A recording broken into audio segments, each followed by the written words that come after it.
इसके साथ साथ जब ये अगर जीवन में हम धारण कर लें, प्रैक्टिकल कर लें, तो उसका क्या बचता है? ये चारों ही संबंध सन्मुख एक तो लाने के लिए शक्ति बोली, ये विशेष धारणा, ये विशेष है। इन सभी को रिवाइज करके देखो। इसके साथ साथ 4 स्लोगन भी स्मृति में रखो। वह कौन से हैं? बाबा के संबंध में स्लोगन है, सन सोज फादर दिखा दिया, अच्छा, अर्थात सपूत, सपूत बनकर सबूत देना। तो प्रथम उस ब्रह्मा की पुत्री है ना, तो उसका यहाँ देह का संबंध नहीं, तो प्रथम पुत्र। यहाँ पर देह की बात नहीं होगी तो सब कौन हो गई? बच्ची है ना, वो भी एक दूसरे के सभी पहले बच्चे बनेंगे, बच्चों का स्वरूप होगा एक दूसरे के सन्मुख। और शिक्षक के रूप में स्लोगन है क्या? एक तो सबूत देना, सपूत बन के सबूत देना। तो दिल्ली के सपूत मशहूर है ना, जो दिल लेने वाली है, दिल्ली दिल देने वाली है, दिलाराम बाप। एक दूसरे के केंद्र पर ही तो सारा जाएगा ना स्लोगन। कोई गन थोड़ी चला पाएगा उस स्लोगन को लेकर के। एक दूसरे पर गन चलाने का अधिकार किसी को नहीं है। जो गिनती के हैं उन्हीं को गन दिया जाएगा। समझ में आया? सबको नहीं दिया जाता। सबको हथियार दिया जाता है? बताइए। सबको वर्दी दी जाती है, सबको सर्टिफिकेट दिया जाता है। इसीलिए शक्ति बोली, जब तक त्रिमूर्ति हाउस में स्टैंप नहीं लगता है तब तक के लिए स्टॉप हो जाइए सभी लोग, मुंह बंद करिए, यात्रा बंद करिए। जब तक जीना है शिक्षक के रूप में, शक्ति क्या बोल रही है? अर्थात एक तो सबूत देना, वहाँ पर कहे देह की बात वहाँ नहीं है, आत्मा की बात, अर्थात माँ को, परम आत्मा, आत्मा से बात किया था, आत्माओं से नहीं किया था, आत्मिक बच्चों से नहीं। शिक्षक के रूप में स्लोगन क्या है? जब तक जीना है तब तक पढ़ना है, पीना है। ये किसके लिए होमवर्क था? माँ के लिए था। बाप ने ये होमवर्क किसको दिया था? माँ को दिया था। और माँ को समझना कि जब तक ये ना समझे कि हमको पूरा मिल गया, जैसे बच्चे समझ लेते हैं अब तो ज्ञान पूरा हो गया, ये भ्रम का भूत घुस रहा है सबके अंदर कि ज्ञान तो अब तो हो गया, सारा ज्ञान तो आ गया, सारा ज्ञान तो आ गया। कोई जन्म ले लेता है तो बस हम तो हो गया, अब हमको अपने हिसाब से रहना है। जब समझदार हो जाते हैं तो ऐसे माता पिता से साइड होते हैं क्या? मदर फादर से, ब्रदर सिस्टर ऐसे साइड हो जाएं कि अब हो गया हमारा, तो सब जान लिए, ज्ञान ले लिए? नहीं। उनसे हमेशा जब माँ के लिए है ऑर्डर, न कि इस तरह से जो ये लोग इस वाणी को किस रूप में लिया इन लोगों ने? जब तक जीना है तब तक पीना है, अब तक ये पिला ही रहे हैं। देखो, माना माँ जब तक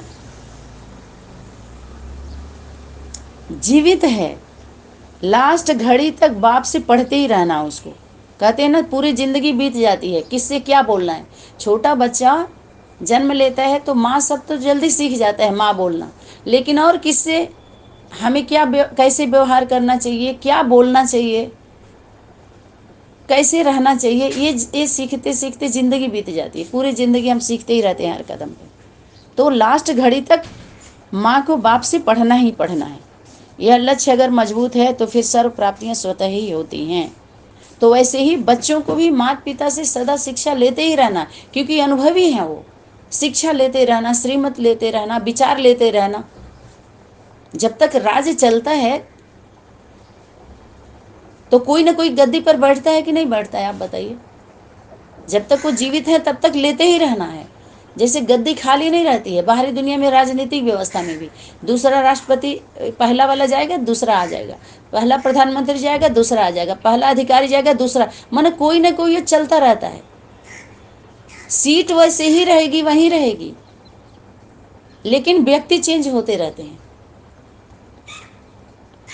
ऐसे ही वो ज्ञान बच्चों में ट्रांसफर होता रहता है और बच्चे नंबरवार अधिकारी बनते रहते हैं, माता पिता के स्थान पर फिर बच्चे। अच्छा, तो ये सर्व प्राप्तियाँ होती हैं। और गुरु के रूप में स्लोगन है कि जहाँ बिठाए, जैसे बिठाए और जो सुनाए, जैसे सुनावे जैसे चलावे और जैसे सुलावे, अर्थात जैसे कि सभी हुक्म ही हुक्म चलाए रहा है, यह है सदगुरु का उल्लेखन। आप सोचिए, अब सदगुरु, माता गुरु के जीवन में सदगुरु कौन हुआ? पिता। अब पिता के द्वारा ऐसा पार्ट प्ले करना,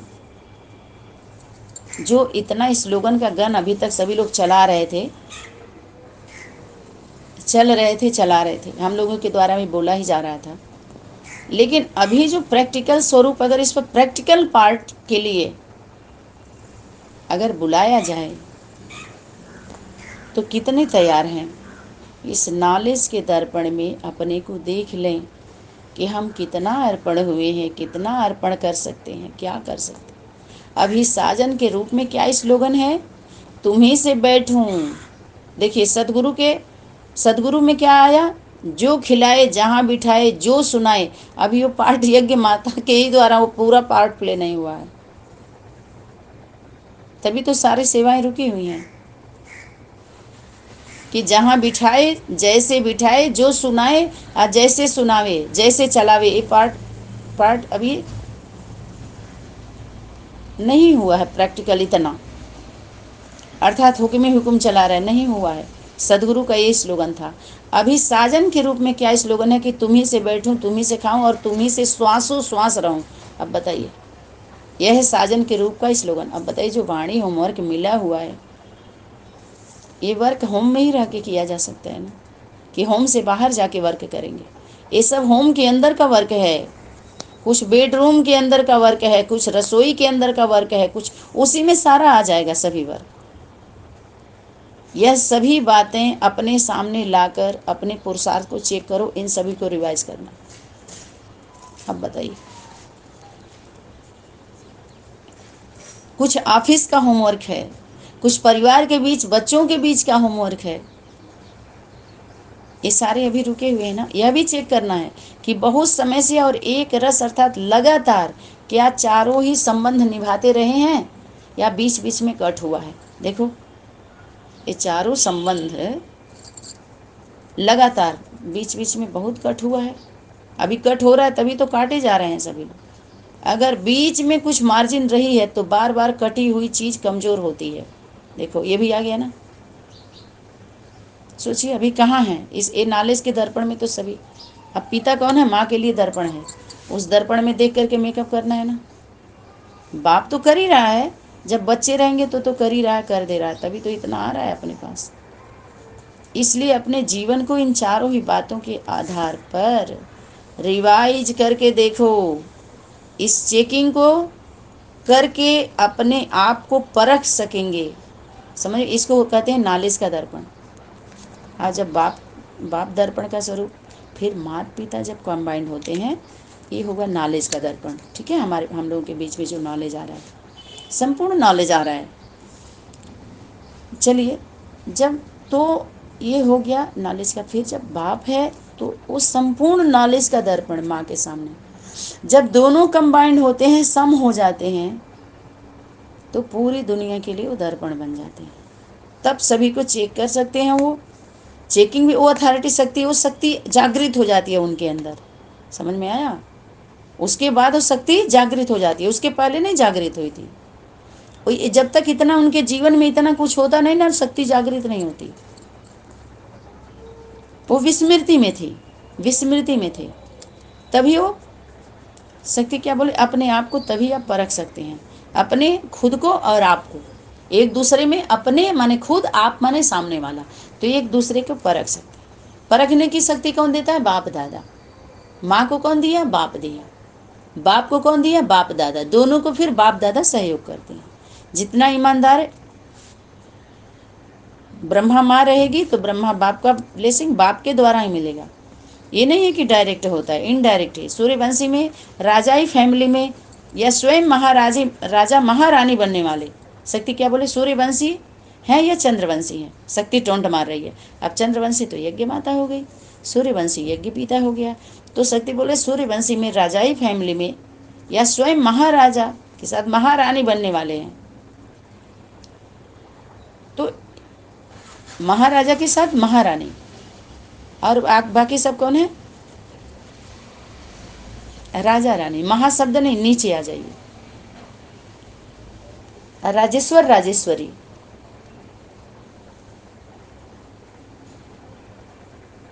शिव कुमार शिव कुमारी, शिव बंसी घराने में। तो अभी जबकि समय नज़दीक है फाइनल पेपर का, तो जैसे लौकिक पढ़ाई में भी सभी सब्जेक्ट को रिवाइज किया जाता है और एक एक सब्जेक्ट को रिवाइज कर अपनी कमी को संपन्न करते हैं, इसी प्रकार सभी को अपने पुरुषार्थ को इसी रीति रिवाइज करना है। शक्ति क्या बोल रही है, अभी फाइनल होने वाला है ना, तो शक्ति कह रहे सारी होमवर्क को रिवाइज कर लो। अभी कैसे स्वयं को जस्टिस बनो, अभी वह तरीका सुना रहे हैं। जब स्वयं को जज करना आ जाएगा तो फिर दूसरों को भी सहज ही परख सकेंगे। ठीक है, अगर अपने अंदर हम इसको रिवीजन कर लिए, रियलाइज करके, और फिर क्या किए, करेक्शन करके कनेक्शन में आ गए, कनेक्शन जोड़ लिया। और करेक्शन करने के बाद अगर कनेक्शन जुड़ा नहीं तो लाइट माइट आएगा, तब लाइट आएगी कैसे, माइट आएगी कैसे, शक्ति कैसे आएगी, प्रकाश कैसे आएगा, बताइए। करेक्शन करने के बाद कनेक्शन में भी आ जाना है तुरंत। अगर नहीं आ रहे कनेक्शन में, इसका मतलब कनेक्शन नहीं जुटा, तो इसका मतलब है करेक्शन नहीं हुआ है। अंदर अपना रियलाइज करके, रिवाइज करके, रियलाइज करके सुधारा नहीं है, अपने को शुद्धिकरण करा, सिद्ध करना चाह रहे हैं, वकालत करना चाह रहे हैं, जैसे कल का वाणी आई। स्पष्ट हो गया। जब स्वयं प्राप्ति संपन्न होंगे तो दूसरों को भी प्राप्ति करा सकेंगे, तभी तो प्राप्ति होगी, तभी तो हम दूसरे को दे सकेंगे, वो शक्ति तभी तो जागृत होगी। तो शक्ति बोली यह चेक करना है तो सहज है ना, कितना प्यार से शक्ति बोल रही है, यह चेक करना तो सहज है ना। एक सब्जेक्ट अथवा एक संबंध, एक धारणा व एक स्लोगन में भी कमी नहीं होनी चाहिए। वो कौन होंगे, मास्टर नॉलेज के लिए। बाकी थोड़ा बहुत तो रह जाता, उनके साथ रहते हैं तो अधिकारी बन जाते हैं। जबकि अभी लास्ट रिजल्ट आउट होने का समय आ रहा है, 4 महीने और बचे हैं ना, तो रिजल्ट आउट होने से पहले कंप्लेंट्स को कंप्लीट करो। अपनी कंप्लेंट भी आप स्वयं ही करते हो, अमृत वेले से लेकर अपनी कंप्लेंट करते हो। जब तक अपनी कंप्लेंट्स है तब तक कंप्लीट नहीं हो सकेंगी। इसलिए शक्ति बोली स्वयं ही मास्टर सर्वशक्तिवान बन। क्या करे शक्ति, मास्टर और सर्व भी लगाइए, सर्वशक्तिवान। सर्वशक्तिवान के साथ मास्टर सर्वशक्तिवान, यानी वो भी वही है। माता पिता कंबाइंड हो जाते हैं ना, अंतर खत्म हो जाता है, निरंतर हो जाता है, तो भी सर्वशक्तिवान का स्वरूप धारण कर लेते हैं। बाकी बच्चे शक्तिवान का स्वरूप। सर्व में इसके बाद पर्दा क्या होता है, कॉपीराइट नहीं है, बाकी सब कॉपी कर सकते हैं एक दूसरे का, जो उनकी रचना है उनकी कॉपी कर सकते हैं। याद रखिए, डायरेक्ट रचना की कॉपी कर सकते हैं, लेकिन वो सर्वशक्तिवान और मास्टर सर्वशक्तिवान का कॉपीराइट नहीं है, कॉपी नहीं हो पाती है हूबहू। तभी तो शक्ति बोली भक्त आत्मा कॉपी तो करती है लेकिन पूरा नहीं कर पाती सही से। कॉपी तब होता है, किस कौन कॉपी, जब उसी पर वही चले हूबहू। जैसे जो माता पिता बोले, जो माता पिता कहे, जो करे, तो हूबहू जब करते हैं तब कॉपी उसको कहते हैं ना, कॉपी होना। मनसा में जो संकल्प आए वही संकल्प आए, जो वाणी आए वही वाणी। मातृत्व शक्ति ही जब माइनस में है, 1 पॉइंट नीचे होता है, कारण क्या है कि हूबहू कॉपी नहीं हो पाता। बराबर में आ तो जाती है, लेकिन समाना एक दूसरे का समा भी जाती है, लेकिन माइनस प्लस क्यों कहा गया। स्त्री जाति को, नारी को, प्रकृति को पुरुष से थोड़ा एक पॉइंट्स कम ही रखा जाता है। वो तो प्लस इसलिए किया जाता है कि सेवा को संपन्न करना होता है। तो पिता से भी आगे बढ़ के, अपने से आगे बढ़ाने वाले बाबा, अपने से ऊंचा उठाने वाले बाबा, क्योंकि उसको परिवर्तन का कार्य करवाना है, लेना है, तो सारा कुछ दे करके वो कार्य करवाता है। अहंकार होता है तो छीन लेता है। और फिर जब सारा कार्य संपन्न हो जाता है तो फिर शक्ति क्या करती है, कार्य संपन्न करने के बाद बाप का चीज़ बाप को ऐसे लौटा देती है। लौट आइए, पहले तो लौट आइए, लोटा लेकर के लौट आइए, जो लोटा में भरी है उसको लौटा दीजिए। लौटना माने वापस कर देना, हम लोग लौकिक भाषा में देहाती में बोलते हैं लौट आइए। एक हम जब शौचालय जाते हैं तो उसको बोलते हैं लौटने गई हैं, माना गई हैं तो लौट के आएंगी, उसको हम लोग बोलते हैं लौटे। हम लोग वैसे बोलते हैं कि हम फ्रेश होने हुए गए हैं, लैट्रिन करने गए हैं, तो हम लोग लौकिक में, देहाती भाषा में उसको बोलते हैं शौचालय। तो बाद में वो करते। बाकी बाकी मैदान गए हैं, माने मैदान में गए हैं, लैट्रिन करने जाने को बोलते हैं। और लौटने गए हैं, लौटे गई हैं। चलो लौटने चलोगी, तो इसमें लौटने बोलते हैं उसको। तो अभी सर्वशक्तिवान और मास्टर सर्वशक्तिवान बन अपनी कंप्लेंट को कंप्लीट करो। अभी फिर भी लास्ट चांस का समय चल रहा है। जो समय चल रहा है कौन, लास्ट है, लास्ट चांस है ये, लास्ट चांस का समय है ये। इसके बाद चांस नहीं मिलेगा, फिर नहीं तो टू लेट का बोर्ड लग जाएगा। अभी प्राप्ति का समय भी बहुत गई थोड़ी रही, नहीं तो पश्चाताप का समय आ जाएगा। फिर पश्चाताप के समय प्राप्ति नहीं कर सकेंगे। इसी के लिए शक्ति बोली कि परखने की शक्ति को ले लो थोड़ा और किनारा कर लो। जिस भी संगठन में जाना हो उस संगठन में ईमानदारी से चले जाओ, जिस ग्रुप में जाना है चले जाओ। और यहाँ के लिए बोले जिस ग्रुप में आना हो, त्रिमूर्ति में आना है, 5 स्टार पंचमूर्ति में आना है, अष्टदेव अष्टदेवियों के ग्रुप में आना है, 12 में आना है, 10 में आना है, 12 में आना है, 16 में आना है, 24 में आना है, 108 में आना है, जिसमें भी आना है तो उस ग्रुप में अगेलअप कर लीजिए। एक तो ये ग्रुप, बाकी दुनियावी ग्रुप में जाना हो तो दुनियावी ग्रुप में चले जाइए। और इस परिवार में आए हैं तो इस परिवार में भी अनेक ग्रुप बने हुए हैं, तो इसमें आ गए तो कोई ने ग्रुप में, तो शक्ति बोली इसमें फर्स्ट में वो फर्स्ट ही होता है, वो फर्स्ट डिवीजन में उस ग्रुप में वो फर्स्ट ही होते हैं बच्चे, उसमें सेकंड थर्ड की बात नहीं होती है सबको। क्यों? क्योंकि जो पुत्र पुत्री होते हैं वो अधिकारी उतने ही होते हैं, केवल छोटे बड़े होते हैं कि ये भैया है और ये दीदी है। जो बड़े होते हैं उनको दीदी बोलते हैं और छोटे को बहनी बोलते हैं। जो बड़े होते हैं भैया बोलते हैं, छोटे वाले को बाबू बोलते हैं। ऐसे पुत्र पुत्री का अधिकार बराबर ही होता है, लेकिन क्रम संख्या में छोटे बड़े हो जाते हैं, बस इतना ही होता है ना। इसलिए छोटे बड़े की फीलिंग नहीं होती है, दास दासी का फीलिंग नहीं, वो भी मालिक अनुभव करता है। तो किसी भी ग्रुप में आएंगे वो फर्स्ट जैसे अनुभव करते हैं, क्योंकि फर्स्ट जो रचना है उनकी, उनके द्वारा उनकी पालना होती है। माता पिता के द्वारा भी कभी कभी मिलना पालना, ये भी उनको लाभ मिलता है। तो ये हो गई आपकी चांस मिला हुआ है। इसके बाद आपको चांस नहीं मिलेगा, पश्चाताप की लाइन में लग जाएंगे, नहीं तो उसमें ऐसा नहीं तो पश्चाताप का समय आ जाएगा, फिर पश्चाताप में प्राप्ति नहीं कर सकेंगे। इसलिए अभी जो थोड़ी समय रही हुई है, चांस मिला है, तो चांस किसी, यह चांस भी चाहे किसी और के निमित्त कोई भी माध्यम बना, लेकिन आप लोगों को भी यह चांस मिला है। निमित्त कोई भी बना है इस समय, लेकिन सबको चांस है। फिर भी किसी प्रकार का चांस तो है ना, क्योंकि अभी क्या शक्ति दिखाई दे रही, अभी राज्य सत्ता धर्म सत्ता दोनों के हाथ में है ना, कब्जे में। तो अभी इसके पहले ही सारा कुछ तैयारी कराई जा रही है, स्टाफ। तो चांस को गंवाना व लेना अपने प्रयत्न से, कहते हैं तुम्हारे हाथ में, आप जो चाहो वह कर सकते हो। इसलिए अभी से रिवाइज करो। यह तो सुना दिया कि अब रिवाइज करो व जज करो, तो किस रूप में करना है, विधि तो सुना दी ना ऊपर, क्योंकि विधि पूर्वक करने से ही सिद्धि की प्राप्ति होती है और हो जाएगी। जो संपूर्ण स्टेज की अति नज़दीक होंगे उनके संकल्प में, बोल में और कर्म में नशा रहेगा, सदा नशा रहेगा। वह कौन सा? ईश्वरीय नशा तो सबको है ही, ईश्वरीय नशे का वर्षा। तो ईश्वरी गोद ली और प्राप्ति हुआ, समझ में आया? इसलिए बोले जन्म सिद्ध अधिकार का मतलब जन्म लेते ही अधिकार सिद्ध हो जाता है, और जब तक जन्म नहीं लेते हैं तो अधिकार सिद्ध नहीं होता। वो अधिकारी बनेंगे, राज्य अधिकारी में चले जाएंगे, लेकिन वर्षे के अधिकारी से वंचित रह जाएंगे। समझ में आया? ये हो गया। तो वो जो वर्षा है, फर्स्ट वर्षा किसको मिलता है? माँ को देता है। वर्षा किसको मिला? वर्षे के अधिकारी। और माँ वारिस बनाई किसको? शक्ति क्या बोली? बाबा को, माताओं को क्या करना? अपना वारिस बनने का तो सभी चाह रहे हैं, लेकिन बाप को वारिस बनाना है। जैसे लौकिक में हमारे पुत्र पुत्री हमारे प्रॉपर्टी के अधिकारी होते हैं ना, तो ऐसे बाप कौन है? अधिकार, वर्षे के अधिकारी।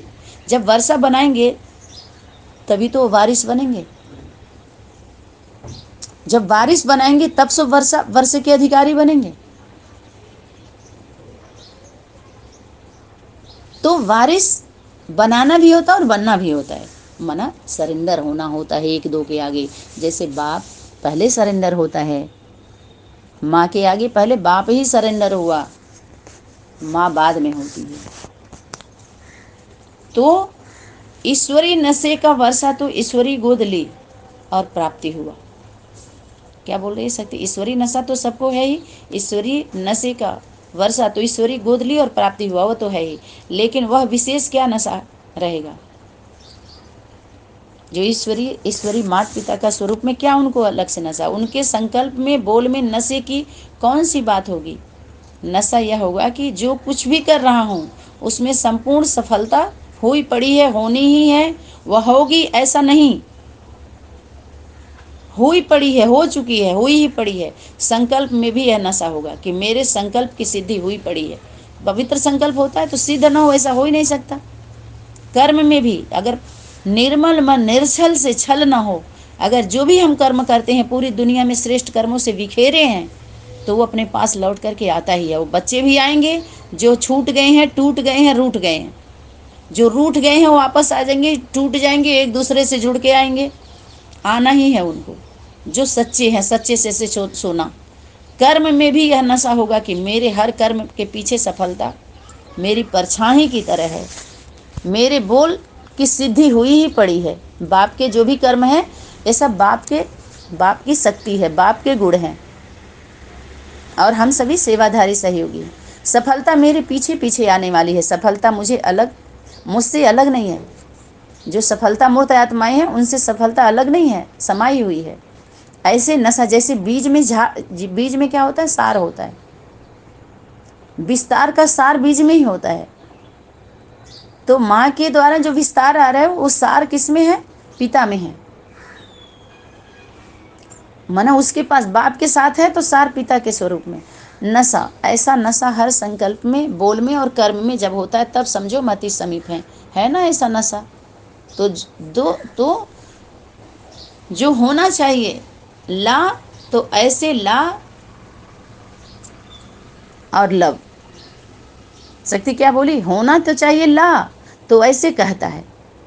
वह कर्म की फिलॉसफी, वह ज्ञान तो यह कहता है, वह है समीप, अभी इससे जज करो तो अति समीप हैं, या समीप हैं या सामने हैं। ये 3 स्टेजेस हो गई ना। अच्छा, सभी के अंदर अभी एक संकल्प की हलचल चल रही है। वह कौन सी है? मालूम है कि यह मिलन भी कब तक? इस हलचल का रिस्पांस कौन सा है? देखो, पहले भी सुनाया कि प्राप्ति का समय बहुत गया, थोड़ा रहा, थोड़े में भी थोड़ा। अब जबकि प्राप्ति का समय थोड़ा है और कई आत्माएं आने वाली हैं जिनके निमित्त आप लोगों को भी चांस है, निमित्त बने हुए हैं। अभी आने वाली है ना, जिनका इंतजार हो रहा है, इंतजाम करके। ऐसी आत्माओं के प्रति अभी आप भी बंधन में बंधे हुए हो, वो आई नहीं है। शक्ति क्या बोल रही है? इसलिए जब नए नए रत्न आ रहे हैं और रत्नों में आने वाले हैं, अपना कल्प पहले का हक नंबरवार ले रहे हैं, तो बाप दादा को भी हक देने आना ही पड़े ना। तो वैसे हलचल में नहीं मचाओ कि ना मालूम क्या होना है, लेकिन अव्यक्त मिलन का अव्यक्त रूप से, जैसे शक्ति अभी जब व्यक्त वतन में व्यक्त तो हो रही है, लेकिन सबके सामने सन्मुख व्यक्त नहीं हो पा रही है। अव्यक्त वो स्वरूप आया, जब तक सन्मुख रहते हैं तब तक होता है व्यक्त है, उसके बाद अव्यक्त स्वरूप का अनुभव करने लगते हैं। तो शक्ति बोल रही कि अभी अव्यक्त रूप से अनुभव कराने के लिए बीच बीच में मार्जिन दी जा रही है, वह समय दिया जाता है। किस व्यक्त में अव्यक्त कैसे, अव्यक्त में व्यक्त कैसे हो रही है शक्ति, कैसे लेन देन कर रही है, कैसे सेवा कर रही है, कैसे पालना कर रही है। तो कर रही शक्ति बीच बीच में मार्जिन दी जा रही है, समय दिया जा रहा है उन बच्चों को भी, जिसमें कभी अचानक व्यक्त द्वारा अव्यक्त मिलन का पाठ समाप्त हो तो अव्यक्त स्थिति द्वारा अव्यक्त मिलन का अनुभव कर सको। अभी हो रहा है ना। जब तक बाप की संपूर्ण प्रत्यक्षता, जब तक संपूर्ण एक दो के ही बीच में नहीं हो जाती, तब तक बच्चों और बाप का मिलन तो होना ही है। लेकिन चाहे व्यक्त द्वारा अव्यक्त मिलन, चाहे अव्यक्त स्थिति द्वारा अव्यक्त मिलन, लेकिन मिलन तो अंत तक है ना, मिलन मनाने का। इसलिए ऐसा समय आने वाले हैं कि जिसमें अव्यक्त स्थिति द्वारा अव्यक्त मिलन का अनुभव न होगा तो बाप के मिलन का व प्राप्ति का व सर्व शक्तियों का वरदान का जो सुंदर मिलन का अनुभव है उससे वंचित रह जाएंगे। इसलिए यह दोनों मिलन, अव्यक्त मिलन और व्यक्त मिलन, अव्यक्त स्थिति द्वारा बाहरी दुनिया कि एक हमारा व्यक्त स्टेज होता है, बाहरी दुनिया का सुनना समझना ज़्यादा समय देते हैं तो हमारे व्यक्त स्टेज रहते हैं। और व्यक्त स्टेज रह के भी अव्यक्त स्टेज में कौन रहता है? जो अव्यक्त पर ज़्यादा ध्यान देता है। ये भी एक मिलन है। और दूसरा स्वरूप होता है कि ऐसे स्टेज वालों से हम मिलन मनाते हैं, हमारी वो स्टेज नहीं बन पाती। जैसे स्टेज पर हम नहीं जाते, जो स्टेज पर होते हैं उनसे हम मिलते हैं। ये दूसरे प्रकार का मिलन उन बच्चों का होता है। तो अभी तक तो साथ चल रहे हैं, लेकिन लास्ट स्टेज क्या है? लास्ट स्टेज की तैयारी कराने के लिए बाप को ही समय देना पड़ता है और सिखलाना पड़ता है। अभी समझा क्या होने वाला है? अभी इतने हलचल में नहीं आओ। जब होने वाला होगा ना तो अव्यक्त स्थिति में स्थित रहने वालों को स्वयं ही आवाज़ आएगी। जैसे कहते हैं टचिंग होगी, सूक्ष्म संकल्प होगा, तार पहुँचेगी या ट्रंक कॉल होगा। समझा? जब लाइन क्लियर होगी तभी तो पकड़ सकेंगे।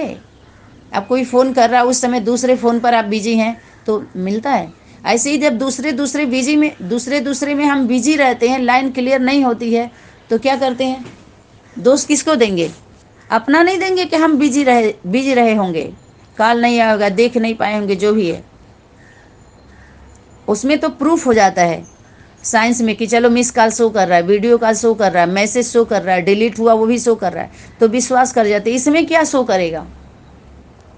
इसमें कैसे पता चलेगा कि आप बिजी थे? इसमें क्या प्रूफ दिखाएंगे एक दूसरे को? चलो साइंस में तो है प्रूफ, इसमें क्या दिखाएंगे प्रूफ कि आप बिजी थे? पता नहीं चलता है। वो खुद ही प्रूफ होंगे अपने मनसा वाचा कर्मणा से। जब तक अव्यक्त मिलन का अनुभव होगा तब तो पहचानेंगे व पहुंचेंगे। जब अव्यक्त मिलन का अनुभव होगा तब तो पहचानेंगे व पहुंचेंगे। व्यक्त में रह के अव्यक्त का अनुभव कर रहे हैं, इसके बीच बीच में यह चांस और अभ्यास कराते हैं। बाकी घबराने की कोई बात नहीं है। समझा शक्ति क्या बोल रही है? जो व्यक्त पाठ चल रहा है व्यक्त वतन में, उसमें शक्ति पूर्ण रूप से बच्चों के सामने व्यक्त नहीं हो रही है, क्योंकि बीच में मार्जिन रख करके ये रिहर्सल करा के रियल को निकाल रही है। और भी सारे बहुत कुछ और सूक्ष्म उसका सेवा है जो उसको करना है, वो जाने। समझ में आया? तो वही शक्ति बोल रही है कि व्यक्त में भी अव्यक्त का। तो ऐसे सदा सफलता मूर्त, ज्ञान स्वरूप, शक्ति संपन्न, दिव्य धारणा संपन्न, योग युक्त, युक्ति युक्त, संकल्प और कर्म करने वाले, परखने की शक्ति को हर आत्मा के प्रति कर्म में लाने वाले रूहानी जस्टिस श्रेष्ठ आत्माओं को, सदा वरदानी मूर्त आत्माओं को, बाप दादा के नूरे रत्नों को, जो बाप दादा के नूर है। एक एक आँखों में मात पिता के नैनों में बाप दादा के नैनों में मात पिता का स्वरूप, कंबाइंड स्वरूप, वो नूरे रतन है। और सब रतन है और नूरे रतन है। जो जैसे भाई ये आदम खुदा नहीं है, लेकिन खुदा के नूर से आदम जुदा नहीं। तो ऐसे ही खुदी के नूर से वो खुदा जुदा नहीं, वो एक दूसरे से जुदा नहीं है। यहाँ पर्सनालिटी दूर नज़दीक रहने का वो नहीं है, लेकिन वो अपने जीवन से एक दूसरे को अलग करते हैं तो उनका जीवन नहीं बचता है। ऐसे स्टेज से वो गुजरते हैं एक दूसरे को लेकर के। समझ में आया? यहीं पर वाणी को विराम देते हैं आज के क्लास का ये होमवर्क। ओम सनातनी शांति। धन्यवाद।